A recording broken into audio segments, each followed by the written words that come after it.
Bueno, pues muy buenas tardes. Nos encontramos este día con el doctor Luis Aguilar Villanueva, quien es pues una de las personas más importantes en el mundo de la investigación referente a la administración pública, gobierno y políticas públicas. Y bueno, en el marco de este seminario de retos y perspectivas de gobernanza en México, quisiera hacerle algunas preguntas, doctor. En este sentido, ¿cuál ha sido el desarrollo de la disciplina de políticas públicas en México? Es decir, en el enfoque de la administración pública, gobernanza y gobernabilidad del país, ¿cuál es la realidad que nos muestran las políticas públicas y cuáles son las problemáticas que han surgido en torno a ellas y a la dirección que deben tomar para su adecuado funcionamiento? Bueno, la disciplina de políticas públicas que nace en los Estados Unidos en los años 50, 30 años después empieza en México y tiene un gran desarrollo institucional, académico, cívico y en el funcionariado en los años 90. Yo creo que dos han sido las grandes contribuciones de la política pública. Uno, insistir y exigir a gobiernos y a partidos políticos que las decisiones que toman en servicios públicos, en políticas públicas, en programas sociales, respondan efectivamente al interés público, que sean de naturaleza pública, que respeten la ley pública, que eficienten los recursos públicos. Creo que esto fue un gran énfasis de la disciplina y en ese sentido contribuyó a la democratización del país, que ocurría justamente en esos años. Esta es la contribución, yo creo, más fuerte de la disciplina, la valoración de lo público, del público ciudadano, de la autoridad pública, de la ley pública y del interés público. Y la segunda contribución, pues sí, la disciplina ha puesto mucho énfasis en la eficacia y eficiencia de los gobiernos. Muchas gracias. Desde su perspectiva, con referencia al contexto mundial y al alto grado de desarrollo de las políticas públicas, ¿cómo describiría el nivel de consolidación de la disciplina de políticas públicas en México? Bueno, yo creo que México es de los países más importantes en este momento en la disciplina de política pública. Solo en el medio de lengua española, yo podría decirte sin exagerar, que es el país donde se producen más libros, artículos sobre política pública, ¿no? Desde políticas públicas específicas, educación, salud, ambiente, infraestructura, hasta estudios de caso todavía más detallados, municipales, estatales, a teorías de la decisión del gobierno, de la participación ciudadana. México está muy bien posicionado en el medio de lengua española, es hasta, diría, superior a España en producción y en calidad de la producción. Evidentemente hay otros países que yo sigo, que están creciendo mucho, como es Colombia y es Chile en el campo de política pública, por citarte los dos que me parece están con mayor empuje. Entonces sí, creo que es una disciplina que en estos 25 años que tiene de práctica ha sido muy potente y muy fructífera. Tú sabes que hay licenciaturas, hay maestrías, hay posgrados, a decenas, ¿no? En el país, y hay 4 o 5 revistas también sobre política pública. Okay. Con referencia a los medios de comunicación, la agenda de los medios está compuesta por todos aquellos temas de los que los medios de comunicación hacen eco. Es decir, todos aquellos analizados o reseñados por un periódico en un medio informativo tradicional o digital. ¿Cómo influye esta agenda de medios en la agenda pública para la definición de los temas de la agenda gubernamental? Como recordarás, en la disciplina de política pública hay un capítulo especial sobre formación de la agenda de gobierno y definición de los problemas públicos. Y ahí es obligado a estudiar a los medios, ¿no? Porque es empíricamente conocido y observable que el vigor de los medios, por la información que producen sobre problemas, sobre sufrimientos, sobre necesidades, sobre hechos de corrupción, sobre hechos de desperdicio de recursos públicos, llevan muchos asuntos a la agenda del gobierno. El gobierno las tiene que asumir como campos en los que tiene que actuar y ayudan mucho a definir el problema, ¿no? La extensión del problema, la velocidad de crecimiento de un problema, ponle inseguridad o desigualdad, etc. En este sentido, ¿qué papel cree que jueguen las redes sociales? Las redes sociales pues todavía han venido a dinamizar más el asunto de la agenda. Las redes sociales levantan preocupaciones, levantan intereses, ponen asuntos a la atención del gobierno, a la atención de la sociedad. En el entendido, como seguramente tú lo registras, que hay redes sociales digitales y productivas con información veraz y oportuna, y hay otras muy ideologizadas o muy emocionales y hasta te diría hasta calumniosas y ofensivas, ¿no?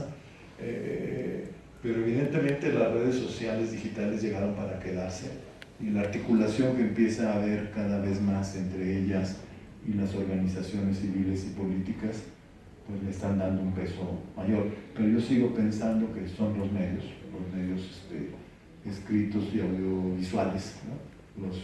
los determinantes en este momento en la definición de problemas, en el señalamiento de asuntos públicos que merecen la atención del gobierno. Muy bien, doctor.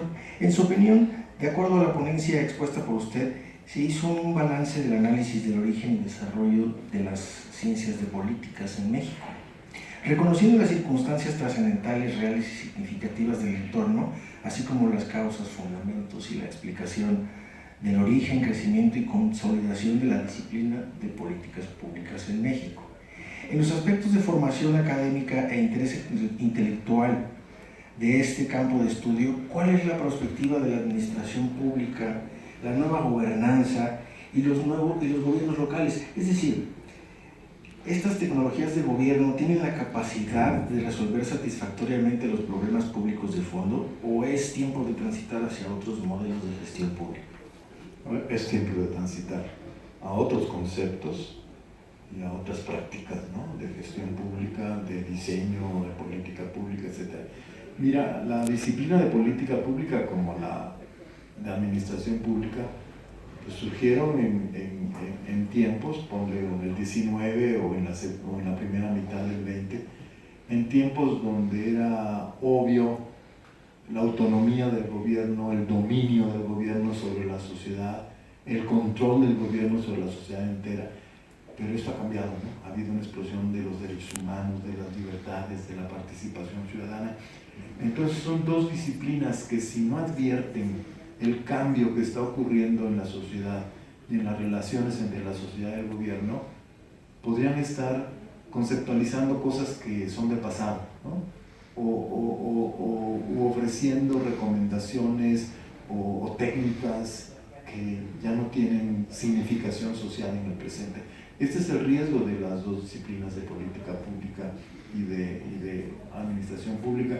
Está muy anclada en sus orígenes gubernamentales, o si se quiere ser más peyorativa, en sus orígenes gubernamentalistas.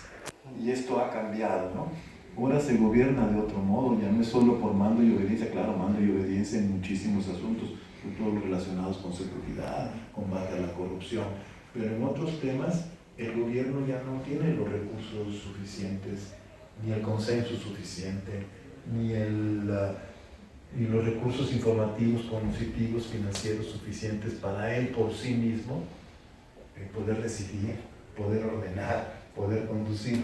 Entonces ha crecido una nueva relación que se llama nueva gobernanza pública entre el gobierno y sociedad, más paritaria, más horizontal, más de diálogo, más de interacción.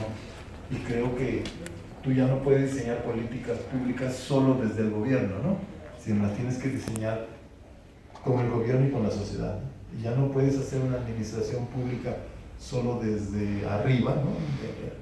Y los ciudadanos solo como destinatarios y beneficiarios, sino no, hoy los ciudadanos, tú sabes, exigen servicios públicos, te definen el tipo de servicio público que requieren, una relación de mejor trato equitativo entre el funcionario y el ciudadano derechohabiente o el ciudadano beneficiario.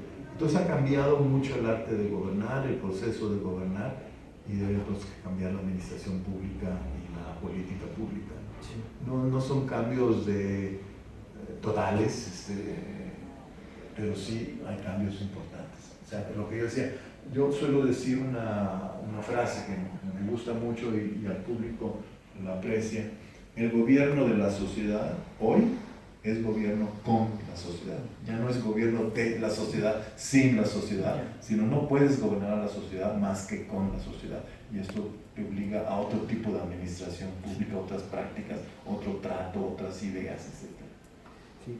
Bien, doctor, ya que las políticas nacen en torno a la crisis económica y política padecida por el gobierno y en gran parte al carácter autoritario del régimen político, se buscó la solución a través de la transición democrática, orientándola hacia la democratización del Estado mexicano. Sin embargo, desde esta perspectiva, ¿cuál es el rol de las políticas públicas en este momento histórico de la vida democrática y de la vida pública en México para prevenir errores y promover decisiones directivas correctas ante los nuevos cambios en el mundo? Cuando me hiciste la primera pregunta, creo que te respondí algo ya en esta línea, diciéndote lo importante que había sido política pública para la democratización del país, al insistir en revalorizar el interés público, ¿no? La ley pública, al público ciudadano, etc. Yo te puedo decir que en el actual momento la política pública a través de los observatorios ciudadanos o del boom de actividades de evaluación que ha hecho, que la política pública ha hecho de políticas y programas, te puedo decir que tiene que contribuir a que los gobiernos se mantengan orientados a producir el mayor beneficio al mayor número de ciudadanos. Esta idea de público fuerte. Mira, estuvimos cansados con la transición democrática, que finalmente el gobierno hubiera sido capturado por 3 partidos políticos, ¿no? Y se tomaron muchas decisiones de políticas, de programas, de inversiones, de proyectos que favorecían a los intereses políticos de los partidos. No tengo por qué aparecer ahorita como antipartidario, pero es un hecho, ¿no? Los partidos pensaron en diseñar políticas y programas, de hacer inversiones en función de sus próximos resultados electorales, ¿no? O sea, no decidir políticas o programas que aunque pudieran haber favorecido a la comunidad, no los favorecían a ellos y a sus resultados electorales. Creo que esto hubo un repudio, ¿no? El año pasado, y hemos dicho a los partidos políticos que tienen que reactivarse, ponerse en el centro del interés público. Y yo creo que ahí la disciplina de política pública es eso. Tienes que obligar a los gobiernos a no ser capturados por los partidos políticos, en el caso de nosotros, espero que nadie se ofenda, a no ser capturado por los intereses de Morena, ¿no? Y a no ser tampoco capturado por los poderes fácticos, ¿no? De grandes empresarios o de grandes empresas de medios o de organismos internacionales presionadores. Creo que eso de decirte velar, cuidar el interés público, en el sentido de cuál es el valor más generalizado y mayor valor de los resultados de las políticas para los ciudadanos. Puede sonar utópico, no es utópico, yo creo que es una exigencia legal, te lo exige la ley, y evidentemente es una exigencia ética, de ética pública, no de ética política. Yo gobierno para todos, ¿no? Para toda la comunidad, para el bien público, para el interés público, no gobierno para ganar las próximas elecciones. Y con base en esto que hemos platicado acerca de la gobernanza de las políticas públicas, con referencia a la formación de cuadros y de profesionistas, y en este contexto, ¿cuál debería de ser actualmente el perfil del egresado en la administración pública?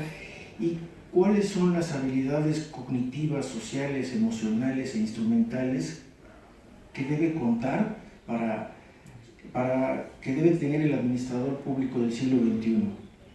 Mira, primero hay que hacerle entender de que el mundo ha cambiado, que las relaciones entre sociedad y gobierno han cambiado, que las relaciones entre los gobiernos han cambiado.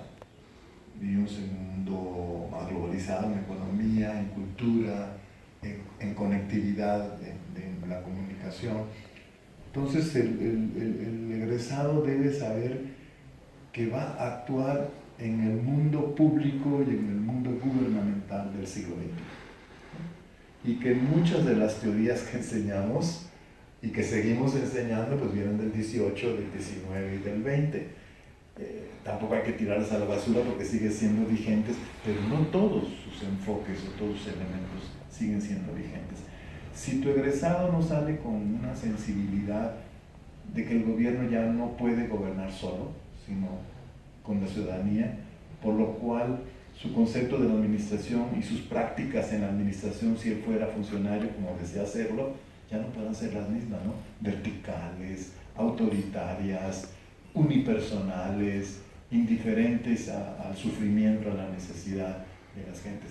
Esto es lo primero que yo diría que tenemos que hacer, colocar al joven futuro funcionario o futuro dirigente político o futuro ciudadano militante en un nuevo mundo. Muy bien, doctor. Por último, ¿algún mensaje que le quiera mandar a nuestros alumnos de la Facultad de Administración? Pues sí les mandaría un mensaje. Ellos están en un mundo digitalizado, se sienten más cómodos, ¿no? En el mundo digitalizado, en acceso a la información, en conectividad en sus relaciones sociales, están acostumbrados a interactuar en el instante y a recibir respuestas en el instante, en tiempo real. Yo creo que es algo que ellos tienen que clavarse. Las formas nuevas en la economía ya son digitales, ¿no? En el gobierno y en la administración tendrán que ser. Entonces, que ellos avancen estudiando con mucho cuidado los pros y los peros, los beneficios y riesgos de la administración pública digital y del gobierno digital. Ellos van a estar en una administración pública digital y en un gobierno digital. No pueden ignorar esto, y creo que son afines a esta idea, sin perder de vista lo que dijimos hace un rato, que la digitalización del gobierno es solo instrumental, ¿no? Está en función de los grandes valores, principios y fines de una sociedad inclusiva, libre, fraterna, etc. Muy bien, doctor. Pues muchas gracias por acompañarnos el día de hoy y por sus sabias palabras. Esperamos tenerlo de nuevo muy pronto. Con gusto, me gusta además venir aquí a la Facultad de Administración. Me tratan bien. Muchas gracias.